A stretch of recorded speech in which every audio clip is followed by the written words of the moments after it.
Last வீடியோவில் ஒலி அப்படின்றது அதிர்வுக்கு உட்படும் போது உருவாகுது அப்படின்னும் ஒளி பரவ ஊடகம் தேவை அப்படின்னும் பார்த்தோம்.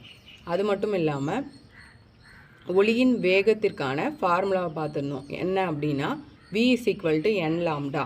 இதில் v அப்படின்றது ஒளியின் வேகத்தை குறிக்குது, n அப்படின்றது அதிர்வெண்ணை குறிக்குது, லாம்டா அப்படின்றது அலைநீளத்தை குறிக்குது. இப்போ அதிர்வெண்ணையும் அலைநீளத்தையும் பெருக்கி வர பெருக்கு தொகை தான் ஒளியின் வேகம் அப்படின்னு சொல்லி பார்த்தோம். இப்போ அலைநீளம் அப்படின்னா என்ன அப்படின்னா ஒரே கட்டத்தில் அதிர்வுறும் தொடர்ச்சியான இரண்டு துகள்களுக்கு இடையிலான தூரம் ஆகும். அதாவது ஒரே கட்டத்தில் அதிர்வுறும் தொடர்ச்சியான இரண்டுனா அடுத்தடுத்து இருக்கிற இரண்டு துகள்களுக்கு இடையேயான தூரம் தான் நம்ம அலைநீளம் அப்படின்னு சொல்கிறோம். அதோட அலகு மீட்டர். நெக்ஸ்ட் அதிர்வெண் n அப்படின்னா ஒரு வினாடியில் ஏற்படும் அதிர்வுகளின் எண்ணிக்கை. அதாவது ஒரு செகண்டில் எவ்வளோ அஜிடேஷன் அதாவது அதிர்வுகள் ஏற்படுதோ அதோட எண்ணிக்கை தான் நம்ம அதிர்வெண் சொல்கிறோம். இதை n அப்படின்ற குறியீடுனால நம்ம குறிக்கிறோம்.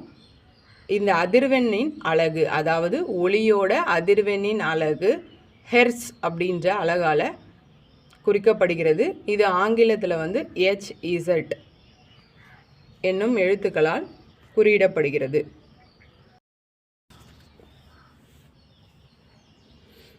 அதிர்வெண் மற்றும் அலைநீளத்தை வச்சு ஒரு சம் பார்ப்போம்.